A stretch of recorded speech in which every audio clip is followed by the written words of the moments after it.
Where should we start today? This is another episode of What Matters to You. Talk about things that, kind of what matter to you, and then other things that we think that may matter to you. But one of the things that kind of came up here recently was talking to folks about what they can be when they grow up. And there was a bit of an adage out there. I was working on a career education task force. I'd led that from Minister LaGrange. And there was something where people didn't know what they wanted to be when they grew up because they didn't know what they could be when they grew up.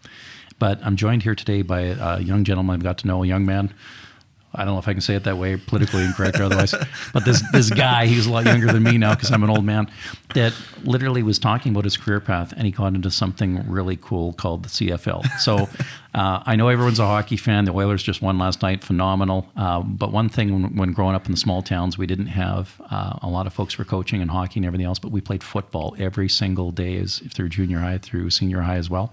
And I always had a ton of respect and never knew about anyone who really got into the big leagues. So, Lucas, where are you from? What are you doing? And I heard you're going to go for a training camp here this spring, but maybe lead in with that. Where are you from? How did you get into playing sports? Yeah, so I'm from right here in Edmonton.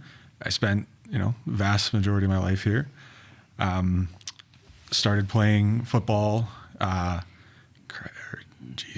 6 years old, maybe. No kidding. How did you start out playing football? Was somebody in your family doing it? Or? Yeah, my family's from Saskatchewan. Okay, whereabouts? My mom's from Saskatoon, and then my dad, small town, Saskatchewan. I think, Lloydminster, moved around a bit, Unity, Saskatchewan, okay, cool. like super small town, Saskatchewan. And then that family ended up in Saskatoon, and that's where my parents met. But, it seems like... Well, you got the Riders and you got the Riders. Yeah, exactly. Yeah, and the Hilltops is their big junior team. Is that right? Okay. Yeah. So family played a lot of football over in Saskatchewan. So that was kind of the sport. So that was the first sport I really remember playing. And I'm sure, 6 years old, to get thrown right into it. Yeah. And it's changed a bit now, but when I started, it was, here's your helmet and pads, hop right into it. Nice. There's no flag or whatever, touch or whatever they have now. But the West Edmonton Raiders, that was the kind of community team that I started playing with. And I played 6 through 17 with the Raiders. That was, West Edmonton. I'm kidding. And then over at Jasper Place High School, played there. My senior year of high school, I went down to a school in Houston to play football.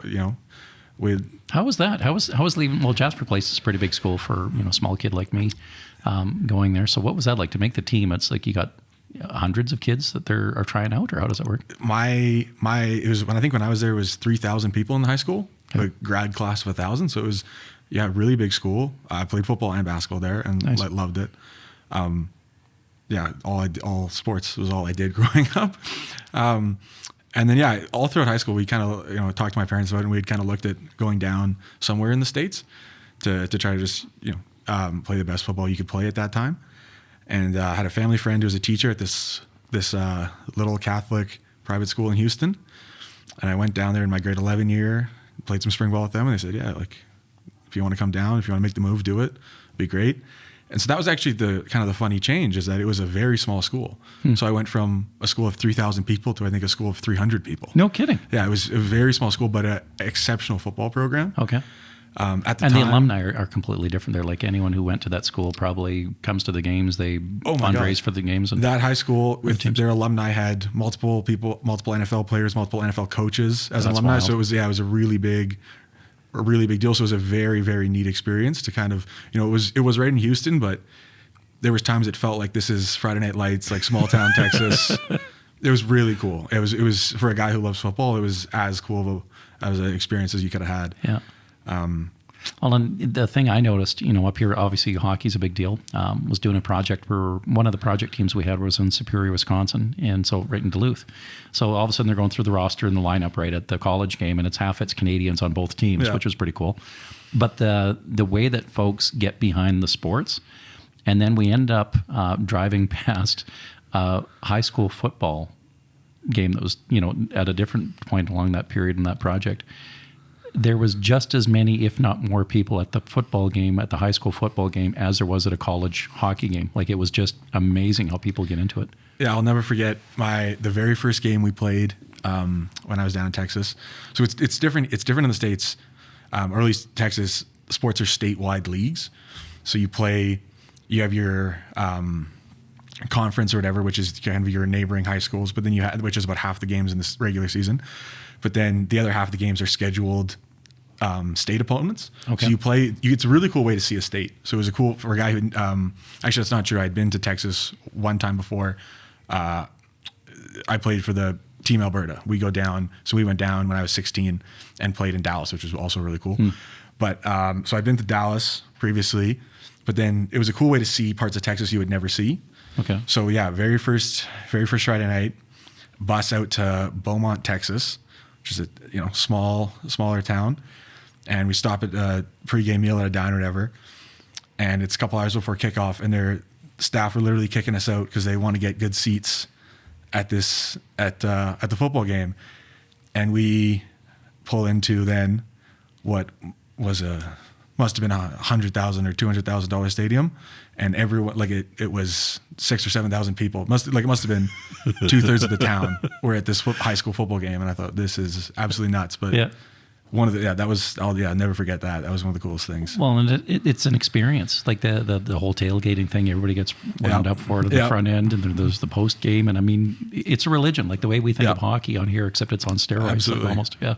Yeah, marching bands, the whole 9 yards. It's you coming back to school the next day. Everyone's asking how the game is. Like it was. So, what was your most memorable game when you were playing down there? What was one of the things that really stands out for you? Is there a particular game, or was it a season, or how would you put that? That first one was really cool, but then we were a top ranked team. We at least in Texas, it was a small private school, but very highly ranked at the time. So I got the opportunity to billet with the quarterback on the team, and he was I don't know where exactly, but he was within the top 5 ranked quarterbacks nationally at the time. So he was it was the real deal. Went on. He was committed to University of Arizona at the time. Went on to play at University of Arizona. There's a couple other receivers who went on to play at big Division I programs. The receiver played at Texas A&M. So there was a lot of hype around that team, and it was his senior season, all those guys' senior season. So there was a lot of hype around, at least in Texas, that school at that time. And so we had I think the high school was called Bishop Dunn. It was another big ranked program. And we had a Friday night game on ESPN. And I remember that being a really big deal because I remember I went down there and just billeted, right? So my parents watching the game on ESPN and then calling me after talking about it. So that was that first weekend, and that the ESPN game were probably the two most memorable games we played there. So after being down there and being on ESPN of all things, you're hooked. Like that's what hooked you. Yeah, that was it. Yeah, it was don't get me wrong, I loved football before. And it was, kind of what it was all I did. But after kind of seeing what it could be, I thought this is the greatest sport. There's nothing like this. Right on. Well, what happened after that? So high school, you ended in your senior year. Did you play again, or did you went off to college or university, or how'd that go? Yeah, so I went down there hoping to go play at a big Division I school, and it didn't work out. It didn't work out the way I wanted it to. So I went and played 4 seasons at the University of British Columbia in Vancouver. And I had, I still think it's not even real what a great experience that was there. A little bit different being a guy from Edmonton, going to school in Vancouver. Yeah. Pros and cons to that. But we had I went there because the head coach there, who's still there, Blake Nill, rancher from Hanna, Alberta. He played in the CFL. Nice. And I met him on a recruiting visit. I thought this is who I want to play for. Yeah. And I was sold after that. And I had just a phenomenal time. Yeah. Playing for him, playing there. And my last year we had a really good run. Didn't finish the way we hoped, but we had a really good run. So it was a very nice way to go out there. Nice. And then the transition from university ball to the Canadian Football League. How's that looking for you? Yeah, it was pretty neat. It was very neat. When we finished, I thought, okay, you know what? I've had a really good run. I don't know if playing this, trying to play pro is something I really want, and I kind of put it off for a couple months after the season. I definitely wasn't the most normal trajectory. I didn't go to the combine, CFL combine, which is what most prospects would do. Okay. And I ended up kind of still trained with our team just because I loved the weight room and being with all the guys. And then a couple months later, I was like, no, I'm not ready to give this up yet. So I did a pro day at our school. Ended up getting drafted by the Calgary Stampeders that spring. Went to training camp with them. First preseason game, tear a hamstring. Oh, geez. Cut shortly after. That's the story of however many other people that happens to. Yeah. But what's quite cool about the CFL that is different than the NFL, and most pro sports, is if you're a draft pick, a Canadian draft pick, and you, I think you can actually stay a whole summer. I just think you can't collect a game check. I think as long as you don't take a game check, you don't lose your amateur status. Okay. So they let you go back. If granted, this is if you have eligibility. Okay. So I finished in 4 years, and you have 5 years of eligibility. So I had an option then to go back to U Sport at UBC, play one more season, and then remain eligible to keep trying to play football. So that's exactly what I did. Okay, right on. Went back, played my last season, and then now invited back to training camp. So try to make another run at this and try to make a team again. Nice. So any of those kids out there that are, looking at sports and those type of things, any advice for them, Lucas? I would just say don't underestimate the amount of work it takes. Like I think it's and again, I'd be just as guilty as everyone else, especially when you're, 16, 17, 18. It's easy to write off little things. Like, am I, monitoring the quality of my sleep? How long am I sleeping? Am I, not that you have to be rigorous about it, but am I tracking, or am I looking at what I'm eating, how much protein I'm things like that, don't seem like big deals, but if you can pick 3 or 4 things that you're going to pay really close attention to, small things, you just stack kind of 1%, 2% on top of each other. And I think in the long run that makes a really big difference. Well, that's good. And that's that self-discipline. And then how was the family support system? I mean, it must have been pretty decent to. Yeah. I honestly, I think my parents are probably more excited about it than I was, to be honest with you. I come from a big sports family, so that was never a doubt. That was always. I have 2 younger siblings, and there was never a question if we were gonna go at sports. That's cool. And what your siblings, are they in football too, or in different sports? I have my middle sibling is a younger sister. She was a competitive swimmer. My mom was a competitive swimmer growing up, and then got into coaching. She actually coached the women's Olympic team at the Beijing Olympics, and they won a bronze medal there. Wow! So she was pretty hands-on swimming with my sister. No kidding. And my sister did that, and kind of from swimming got into triathlons, and kind of through triathlons got into marathon running, and last year ran the Boston Marathon. So that's her deal, yeah. And my younger brother's he's still in high school, and he's a volleyball player. That's awesome. Well, best of luck in spring training camp.